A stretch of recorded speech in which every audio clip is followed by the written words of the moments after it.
All right, everyone, let's get started. Thank you for joining us today. My name is Megan Carter. On behalf of Everbridge, I'm excited to present this webinar, Industry Trends, Are You Ready for the Decline of the Landline? In this webinar, our presenter will cover the current climate in communications and technology, discuss the challenges posed by the decline of the landline, and finally, highlight solutions and the importance of diversifying your notification portfolio. After the presentation, we'll have a 15-minute Q&A session with our speaker. For your reference, we've included our Industry Trends white paper and our community engagement data sheet in our meeting handout section of the GoToWebinar interface.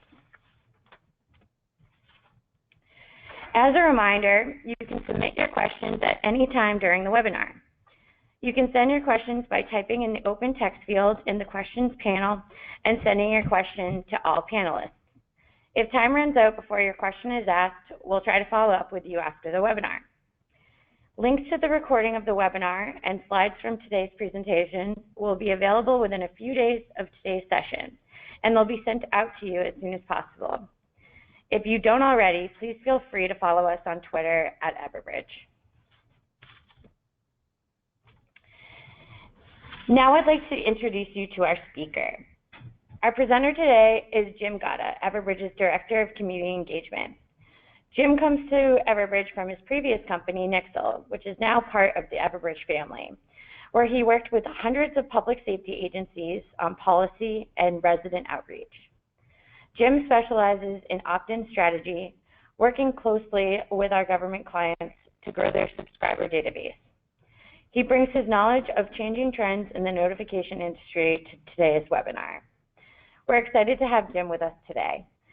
And now I'd like to turn it over to Jim. As soon as I give you presentation rights, Jim, you can begin.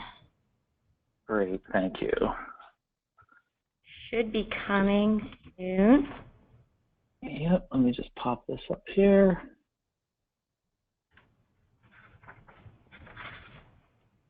Let me make sure. Yeah, okay.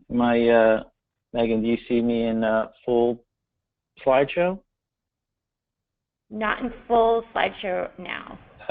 Okay, let me try this. There you go.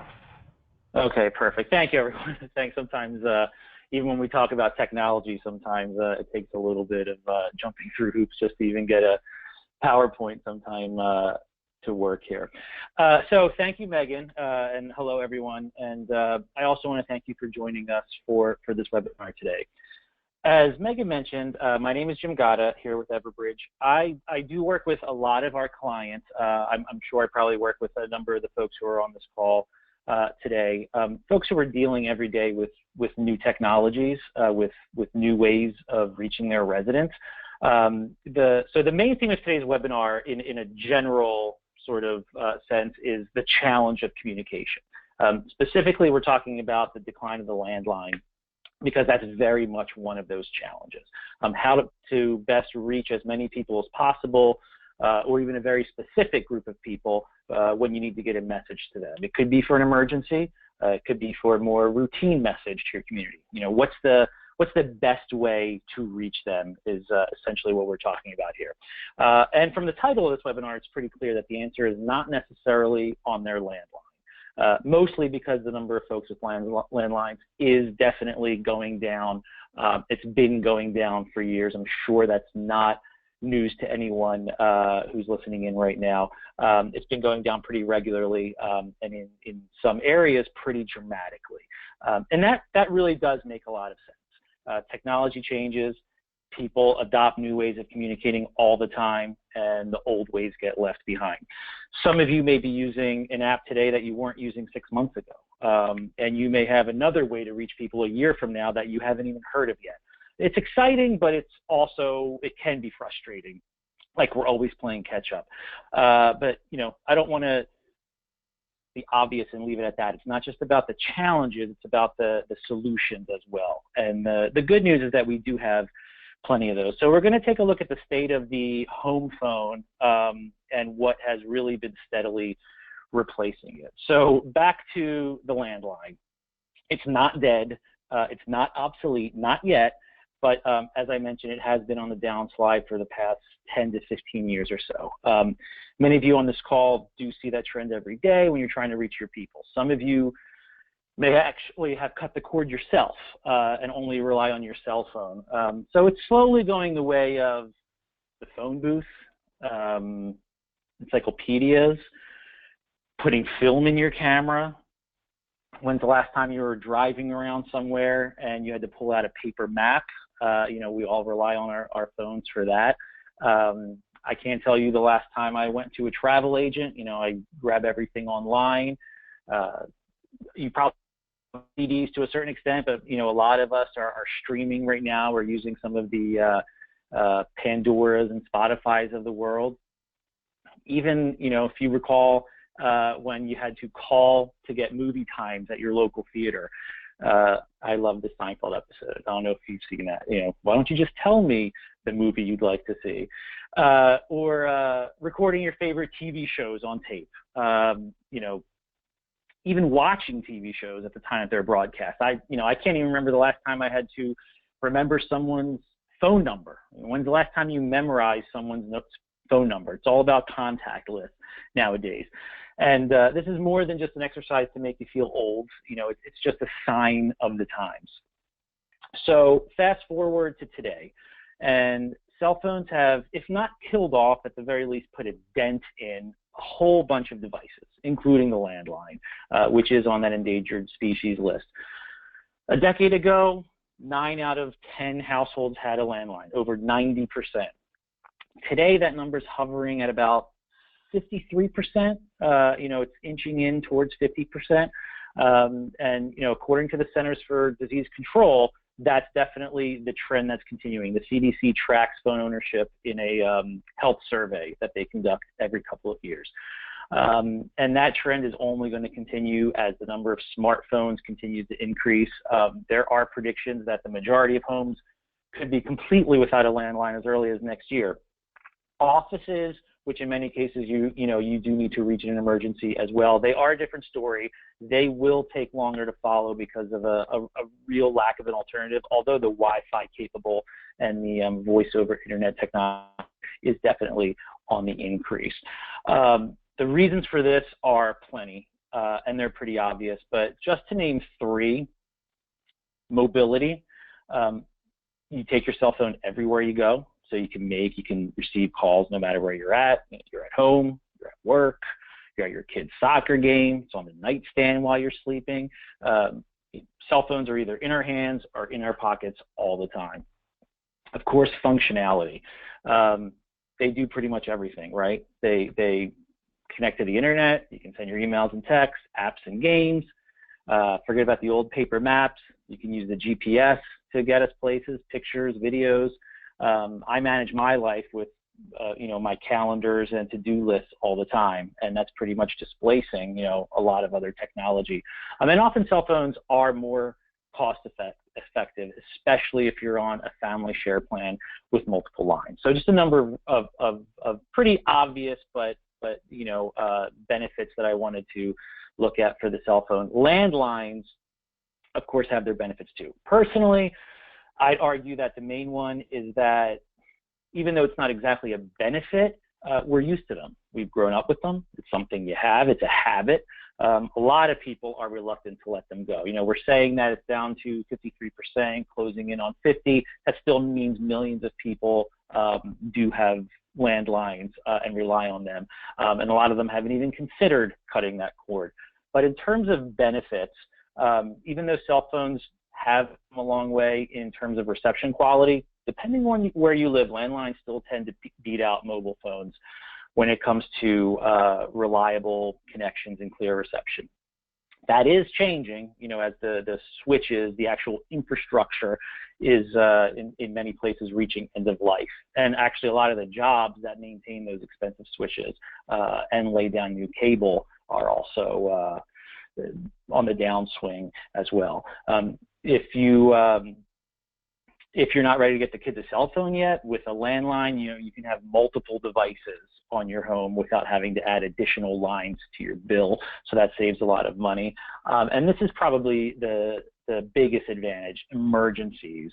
When you call 911 on your home phone, you guys know emergency personnel can pinpoint your location. With a cell phone, though, calls are first, routed to the nearest emergency call center, then GPS determines your location.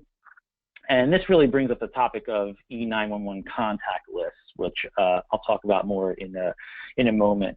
But while the numbers are dwindling over time, you can still purchase and upload that information to your notification system. Let me see, moving on here. Oh, and I did want to say one more thing about bottom line is, especially in rural situations or where elderly people are living, cell phone coverage could be hit or miss, in the rural area, and a large elderly population may be less inclined to make that switch, and they're relying more on older technology. So you need to keep that in mind as part of the folks who you're trying to reach with your notifications, with your calls or your text messages or who's downloaded an app, et cetera. So there's a number of things. At play here, not the least of which being the more rural settings in the country, as well as seniors and elderly. But again, you're walking a fine line here, because on the other end of the spectrum, you've got younger people who are only on cell phones. Many of them have never even had a landline, and you can't notify one portion of your population and disregard another, especially if landlines are not their preferred method of being reached. So the moral of the story here, I guess you can call it, is you want to hedge your bets, right? You want to hit as many devices as possible, given the situation and the nature of the message that you want to send out. But back to that data for a moment that I mentioned a second ago. There are still a lot of people who have landlines, and you can't ignore that. But in a lot of cases, and I work with agencies all the time, a lot of them who are procuring the data. In a lot of cases, it's getting more cumbersome to actually acquire the data from your local telecom provider. You may have faced some of these hurdles yourself. It takes time. Obviously, it costs you money to buy the list, to keep the list up to date, whether you're updating them, quarterly or annually. In one situation, working with a client of ours out of New Jersey, it took them close to 8 months to get that data from their provider. You can save money by uploading white and yellow page data instead of the emergency services listing information, but that information is more incomplete. But again, it's that double-edged sword, right? With 911 data, you can target that call geographically. You have the older folks who are still relying on it, and especially in the sort of spottier countryside areas of the country. So again, it's not all problems; it's solutions, or kind of taking a step at what you're using, what you have to offer, what your residents are telling you are the best ways to reach out to them. So what do you do, right? So if you play the stock market, chances are you diversify your stock portfolio. I think that it's also a good idea to diversify your notification portfolio. We do that at Everbridge through what we call community engagement. You may have heard of it. You may have seen it on our website. You may know other agencies in your area who are using it. Our job is to reach people when needed, and we need to be aware of all the different ways that people are reachable. And residents are telling us, they're telling you how they prefer to be contacted. So I always tell folks I work with and clients that we help that we need to live in the resident space, right, where their conversations are already taking place. One police chief I work with calls it the rhythm of the community. You have to be aware of the rhythm of the community. For some, it is a call, but for many others, it's not. So we supplement calls with more modern channels. Most often, that is a text message. For others, it's an email, it's an app, could be social media, Twitter, Facebook. The idea is that no one channel is one size fits all, especially in an emergency communications. A channel can fail. for a number of reasons. Severe weather, it happens. You may have experienced it yourself. So to cover all your bases, diversify. And you can do that through community engagement. And I did want to talk a little bit about how to supplement your communication channels with CE, as we refer to it. What community engagement is designed for is to really help you maximize your reach, to hit as many people as possible through all those channels. The heavy focus is on text messaging, mobile apps, and social media, since those are the most popular channels nowadays. But what it really does is it streamlines the way people can enroll to receive your notifications, right? The way they can opt in. And the idea is to just make it really, really, really simple for someone to subscribe to get your messages, which is really often the biggest hurdle. No matter what agency I'm working with, we look at their numbers. The goal is to try to get their numbers up. We serve a population of X, but we only have this subset signed up. How do we get more? And lowering that bar for opt-in is really the way to go. That's step one. I mean, obviously you can craft an outreach strategy, but at the end of the day, if you're having them jump through hoops, they may not do that. The harder you make it for people to sign up, the fewer people you'll reach. That's essentially the game here. And CE is also really useful for reaching people during events that your town or department may be hosting, especially people who don't live in your area but are coming in for the day or the weekend or leaving afterwards. A lot of this is possible because, as Megan noted earlier, and as many of you on this call may already be aware, Everbridge not too long ago acquired a company called NIXLE. And together, Everbridge and NIXLE are used by over 9,000 public safety agencies across the country. And this is a key partnership because over the past 8 years or so, NIXLE has developed a way for agencies to communicate on a regular basis with their residents, both for critical information and day-to-day information. NIXLE is often used by an agency's public information officer, since they're often the face of the department, and they many times handle a lot of the flow of information to the public. And we've been layering that NIXLE community engagement technology into Everbridge over the past year and a half or so to just create a more robust platform. So it's not just reserved for that emergency phone call for severe weather or evacuations, terror threats, etc. So you've got two levels feeding into each other. You've got an open line of communication with the public, which ensures that you'll be there and listening when a crisis does hit, which obviously we hope it never does. What that does is that creates a cycle. Engaging your community means more content is flowing out to them, which means more informed residents who, this is really important, these more informed residents who share your messages with their friends and with their families, who post your messages to their social media circles. And that's one of the ways to lead to growth in your subscriber database. We see it every day. I see it every day. A message goes out to people, people interact with it, your numbers grow. The more people you have subscribed to across your various channels, the further your message will go when you need to send it far and wide, and really as fast as possible.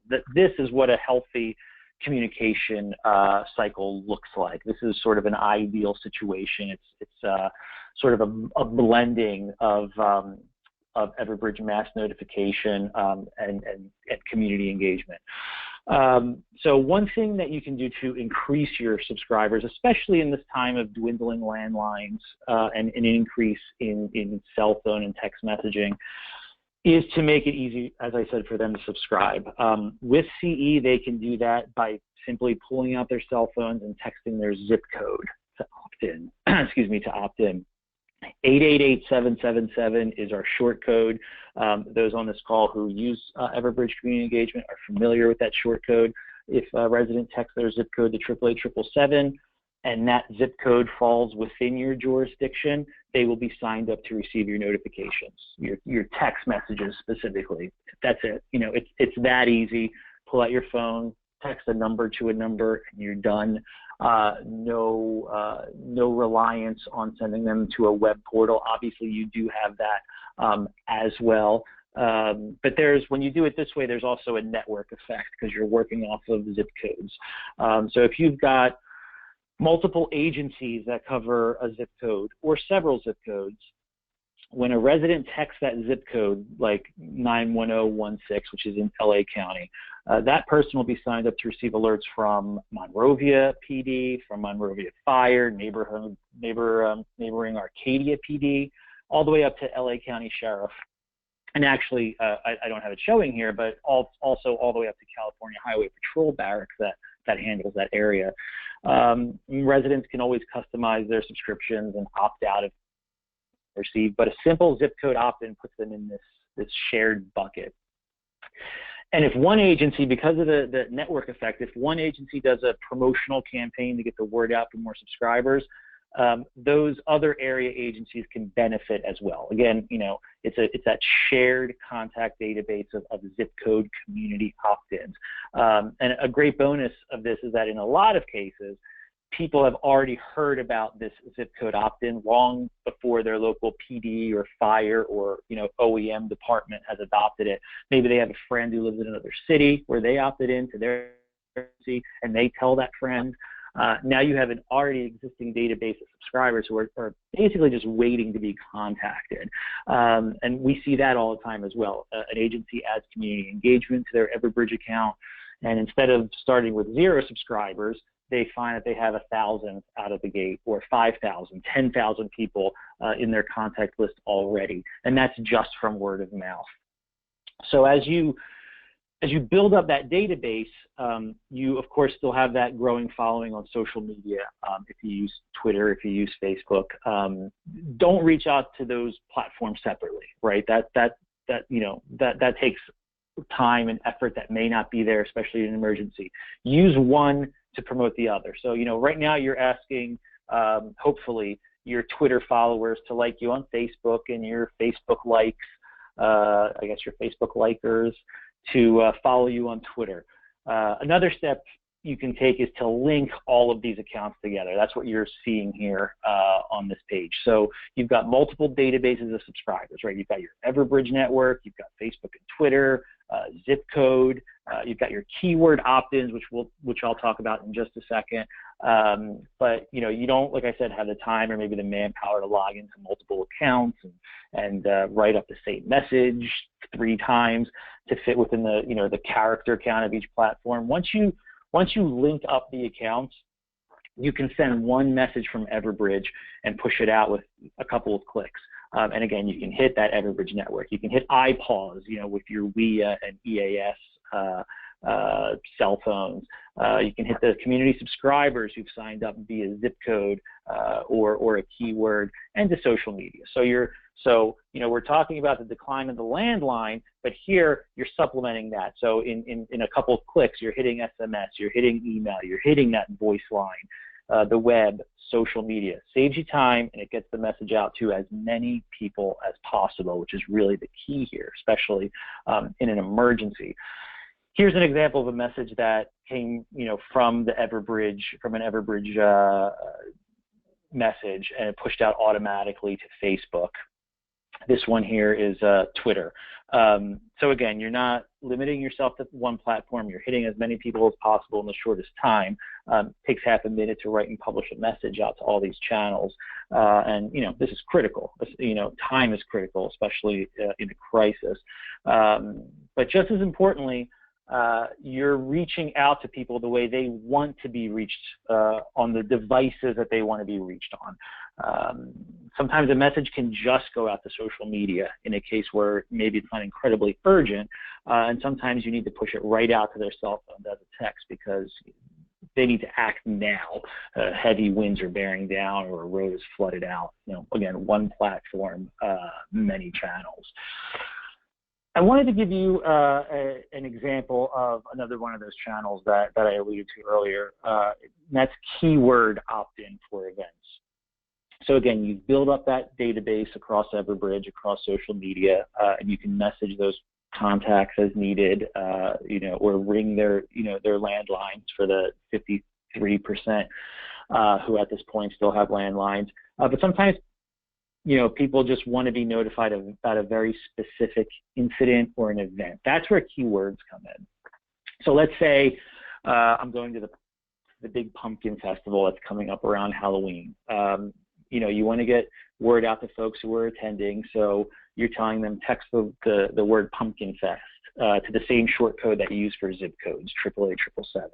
Now I or dozens or hundreds or thousands of others are just opted in to get your messages pertaining to that festival and nothing else. How roads are being impacted, detours, bad weather. Maybe I live in the area and I'm not going to the Pumpkin Fest, but I want to know how my neighborhood is being affected by that.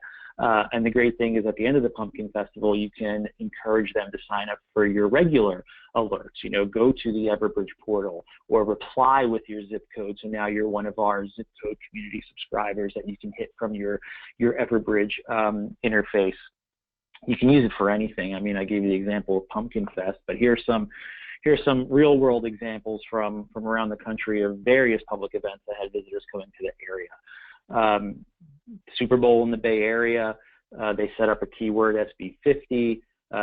When the Pope visited Philadelphia, they set up the keyword papal visit. Various music festivals. The key is people are gathering, they want information, you need to control those crowds. And especially if they don't live in your area and are just there for a day or a weekend and you otherwise don't have a way to reach out to them. Twitter and Facebook is a solution, but that is a little that's a little more passive. You need to rely on them opening up the app and scrolling through their feeds and seeing your message there, as opposed to you just pushing it right out to them as a text or a push notification from the app that they can download. In the DC area back in July, Montgomery County used a keyword to message folks who were coming out to the Independence Day festivities and the fireworks there. And again, also out to residents who may not have been attending, but they just kind of wanted to keep up, on the impact the weekend was having on their neighborhoods, traffic, so forth. You can see how the keyword opt-in far outpaced the traditional online portal where folks normally go to sign up for Everbridge alerts. Most of the opt-ins were keyword subscribers who were kept up to speed on everything going on that day. At the end of the event, like I said before, you can just delete that keyword. You can free it up for other events, or perhaps you can use it for an ongoing interest group like Neighborhood Watch or your rec centers. Keywords don't have to be one-time events. They don't have to expire. They can be interest-based as well, where you're kind of growing that user database. For folks who prefer to get their notifications through an app, there's a lot of them out there. There's a lot of us out there. They're covered as well. All of your notifications, not sure if anybody on this call has downloaded this app yet, Everbridge's OneBridge app, but all of your notifications feed into OneBridge, which users can also set up to receive push alerts if they want it. So if it's a more urgent message, it can just pop up on their phone. If you haven't downloaded OneBridge, I would definitely encourage you to check it out. So residents can sort through different priority level messages, and as well as various categories. They can even follow multiple neighborhoods. Maybe they live in one neighborhood, but they want to keep an eye on their parents' neighborhood or their grandmother's neighborhood. Not only are you communicating with them, but they're actually communicating among themselves too, in a really safe and secure mobile environment. So another part of OneBridge is neighborhood level discussions that people can have on their block about things that are important to them. And again, no matter what discussions they're having, your notifications that you send now have another channel to go to, a mobile app. So it's a mix of official information from your department and resident-generated content. I know I only have maybe 5 more minutes, so I just wanted to get through a couple more slides and talk to you about 2 partnerships that we have that if you use community engagement, you can tap into as well. One of the other benefits is the ability to be part of Google's search network, and this is also part of the Everbridge NIXLE partnership that I mentioned earlier. So a few years ago, there was a tsunami that was threatening the coast of Japan, and folks across the Pacific in Hawaii were getting a little anxious. How, if at all, will this affect us? And many of them, as you can imagine, ran to their computers, and went to Google and typed in tsunami. So what they got back, for the most part, along with a number of articles related to the tsunami that are sort of scattered in there, were pretty irrelevant hits like tsunami sushi, tsunami nightclub, anything with the name tsunami in it. And it was really cluttering their searches. So Google approached us and said, look, is there a way that we can make these searches a little more relevant? So what happens now is that any message that you send through community engagement, through the community engagement module on your Everbridge page, any high priority message that you send gets sent over to Google. Google has a number of categories. Most of them are, various levels of severe weather, active shooters, criminals on the loose, missing people, missing persons. When you send out a high priority message, your notification, when someone searches for the appropriate keywords, maybe it is tsunami Hawaii, or maybe it is Hurricane Sandy Hoboken, your notifications will appear at the top of Google search results. They'll also appear on the Google apps, on Google Maps, and through the Google Now app. So you may have 1,000 subscribers, but now you potentially have billions of eyeballs who, when they go to Google, they could see your notification.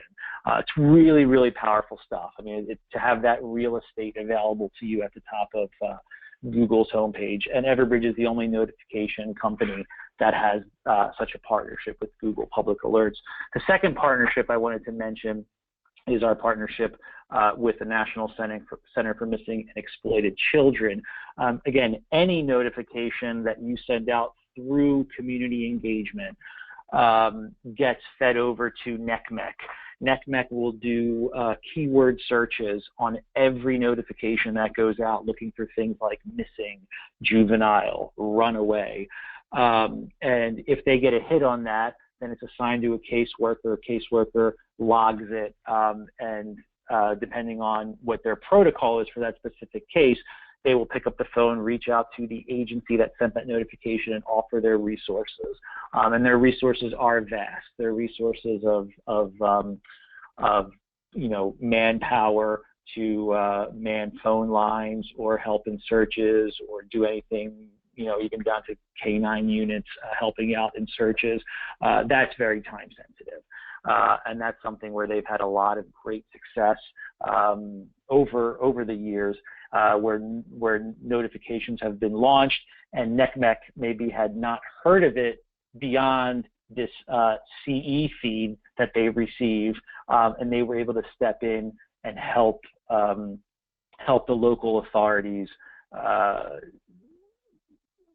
close that case, essentially. So that's another benefit of the system. So, as I wrap up here, the takeaway is that even though landlines are not off the radar, they really are in steady decline. And as that trend continues, the predictions are pretty soon less than half of U.S. homes will have a landline at all. So So it's important to use that phrase from earlier, diversify your notifications channels. And an effective way to do that is through Everbridge community engagement and all the extra channels and paths and subscription options that you get. We invite you to check out the white paper on our website that Megan mentioned at the top of this call about the decline of the landline and its effect on emergency communication. There are stats in there, plus a sort of a quick look at some of the features that I about today. And with that, I want to thank everybody who took the time to attend this webinar. And Megan, I'll throw it back to you. Thank you, everyone. All right, great, thank you. Give me 1 second to share my screen. All right, so as Jim said, at this point, we're going to move on to our question and answer portion of the session. We have a few questions that were submitted prior to the webinar, but we'll also take questions from the audience.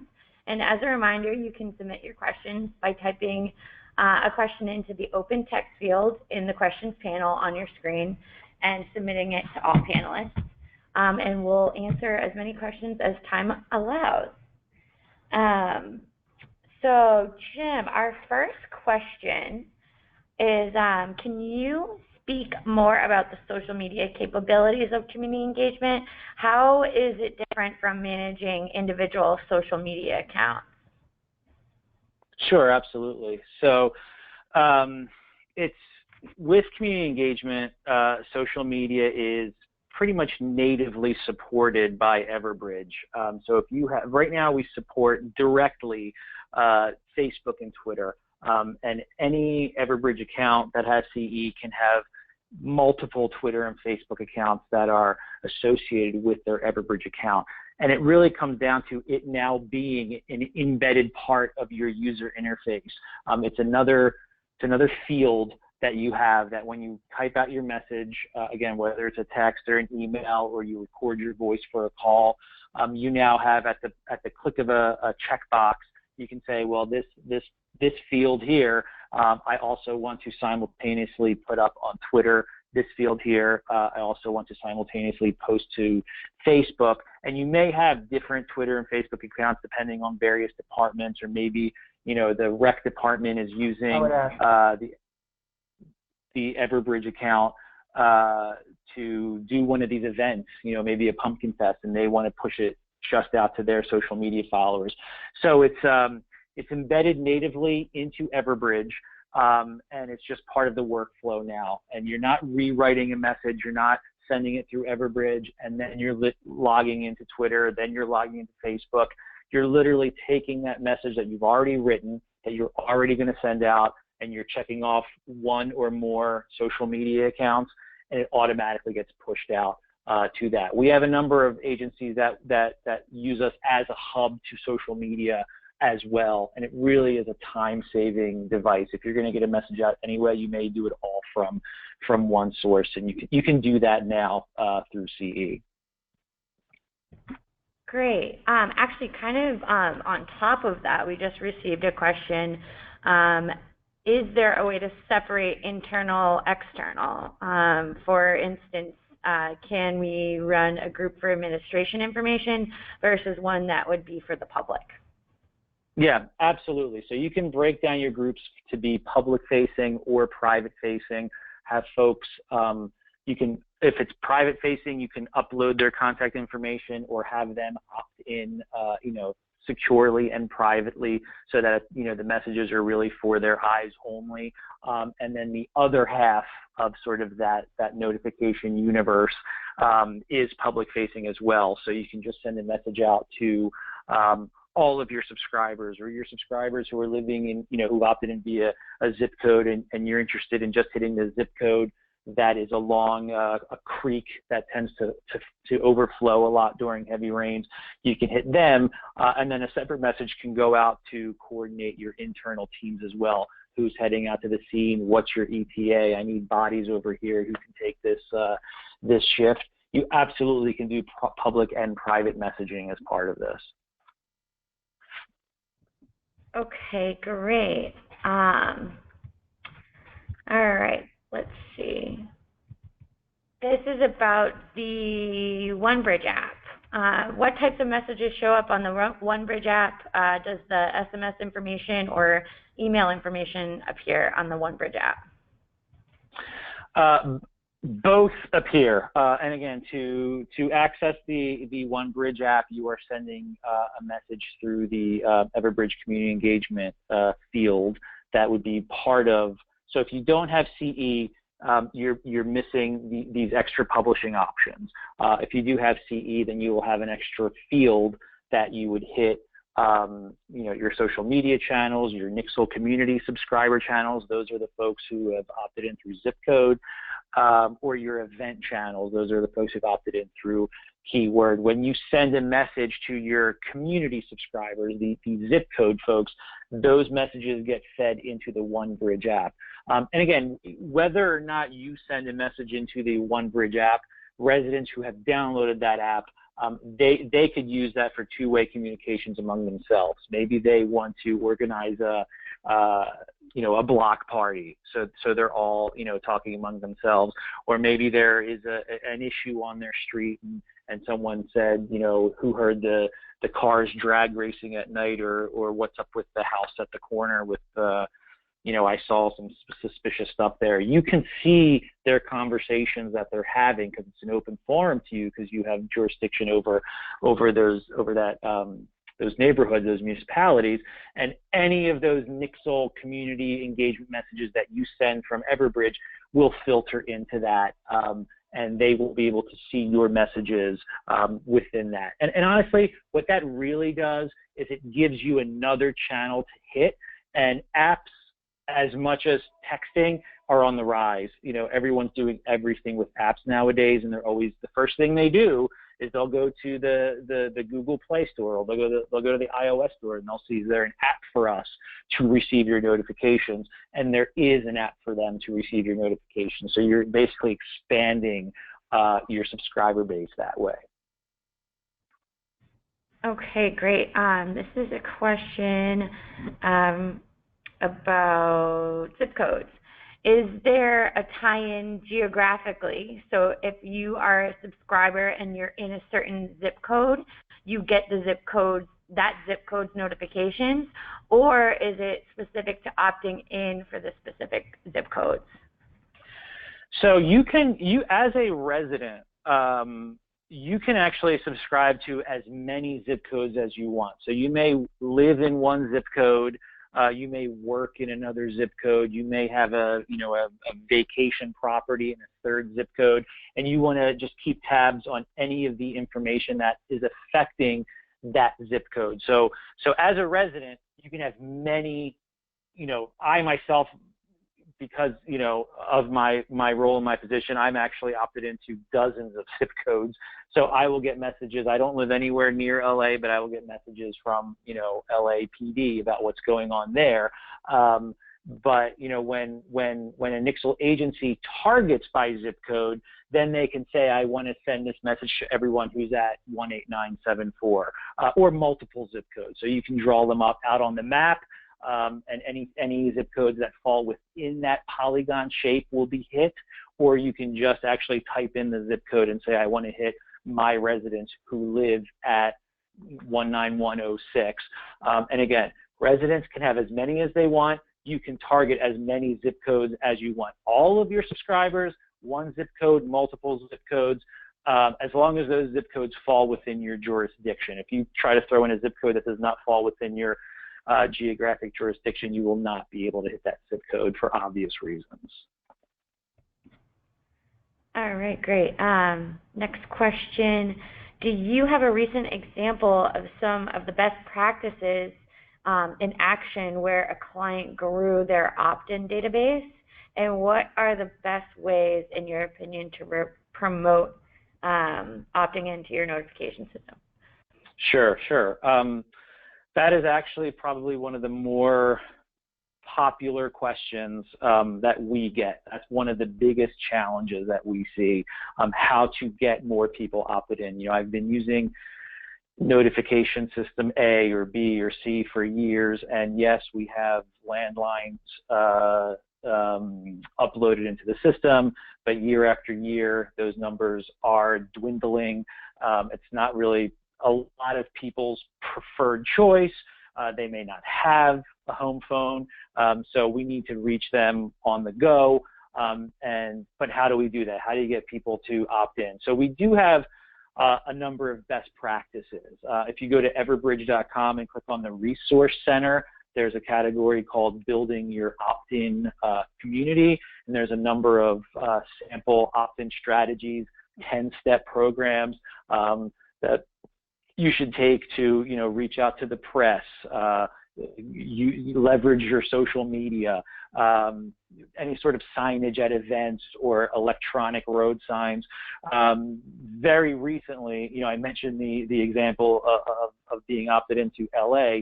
I'm working with LA to get their numbers up. They have a keyword called Notify LA. If you text Notify LA to 888-777, you will be part of their database. And they're very keen on getting that database up and getting it up pretty quickly. So working with them, they had a very good month-by-month growth of people opting in. But we recently launched a number of little initiatives in the area, and we actually saw, funny enough, over the past 3 weeks or so, a 25x increase in their opt-ins. And that was pretty much attributed to a handful of things that they did, and they did very well.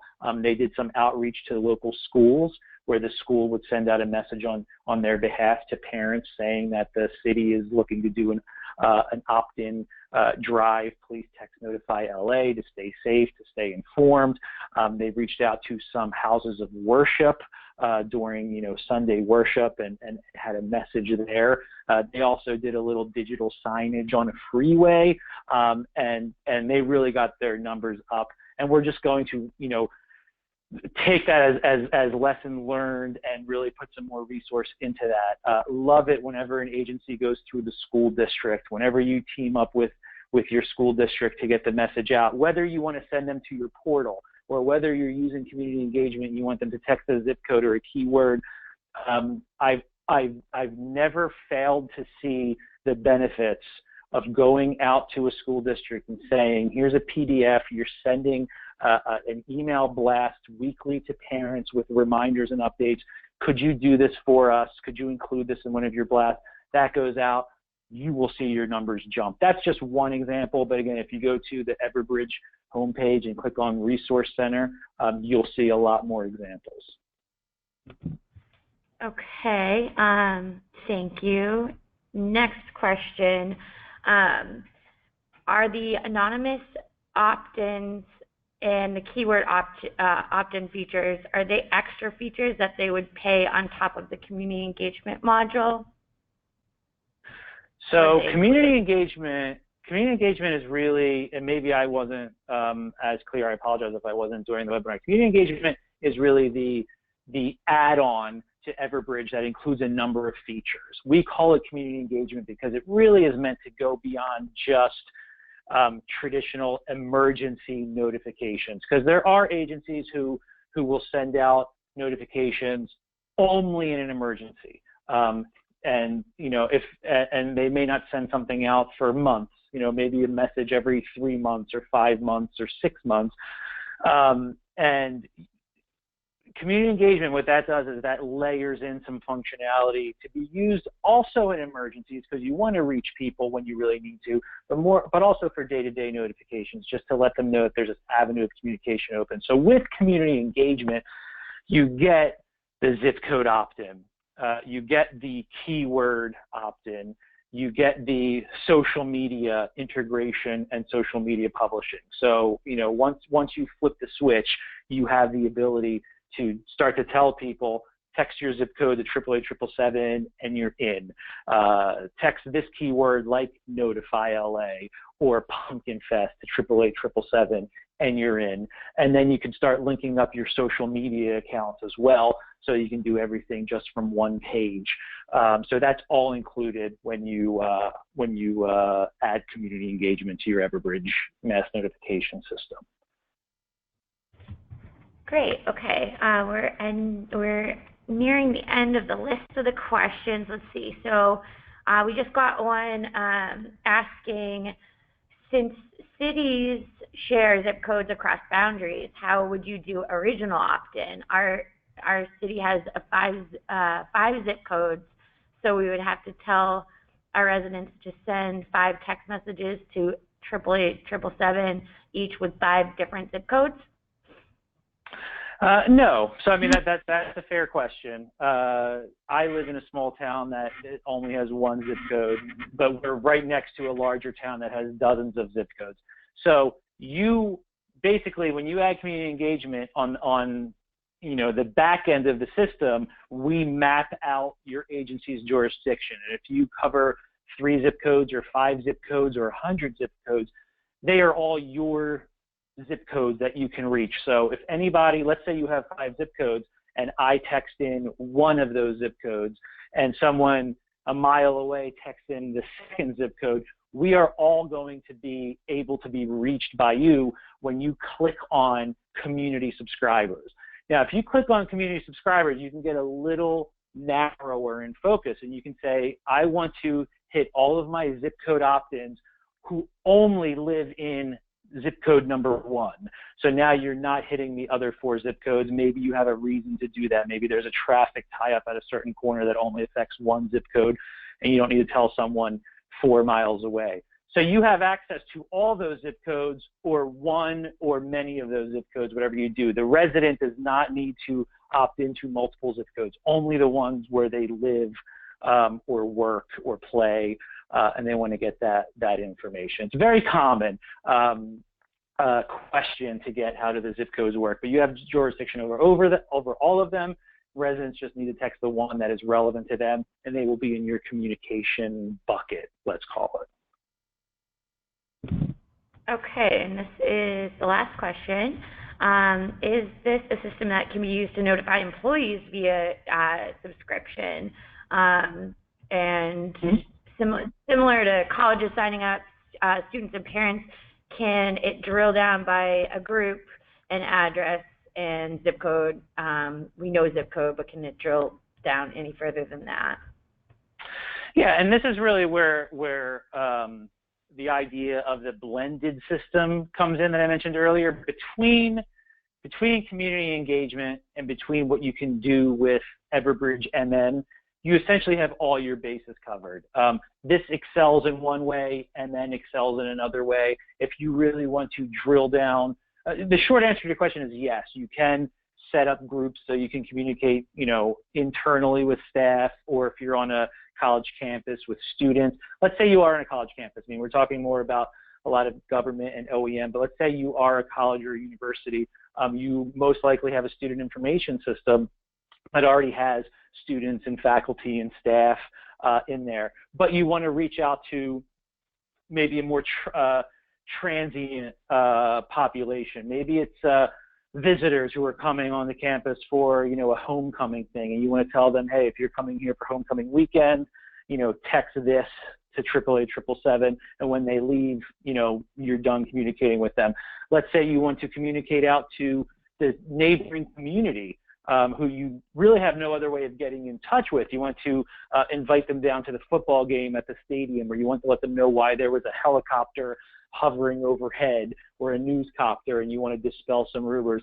It's a great way to move beyond, your database that you have right now, and have other people be able to quickly opt into your notifications as they want to, as it's interest-based. So it's really, the power of it is leveraging Everbridge MN for a lot of the really fine-tuned, drilled down to, an individual person message, to community engagement, which is more the idea of group messaging out to people who you want to opt in quickly and maybe don't need to, in some cases, reach out again to after a certain event comes and goes, like a state fair or a music festival in your area. And if anybody has, I know I'm speaking, about this more, just, without showing you, if anybody on the call is interested in seeing a demo so you can actually put some, pictures to words here, Megan, I'm sure there's a way that we can set that up. Yeah, definitely. We actually did just get another question in. Is there a way of scheduling a keyword notification out to your groups? There is a way of scheduling keyword notifications out to your group. So you can, if there's something that you know is coming down the road or something that maybe is repeating, you can set it up ahead of time, sort of one of those like set it and forget it type infomercials that you see at midnight, so that you don't have to man it right there as it's happening, and you can have messages that are ready to blast out when something happens. Everbridge absolutely does offer scheduled group messaging. Okay, that is it for questions. I thank you so much for a wonderful session, Jim, and to all our attendees. We're so happy you guys were able to join us today. If you missed any part of the webinar, look for an email with the link to the recording in the next coming days. And for all of our existing customers who are on the webinar right now, feel free to reach out to your account managers for other details and to ask additional questions. And for anyone interested in requesting a demo, as Jim said, please visit our website. It's everbridge.com/company and /contact, and you'll be able to request a demo right from there. And thank you all again for participating in today's webinar, and we hope to see you online soon, and have a wonderful day. Thanks, everyone.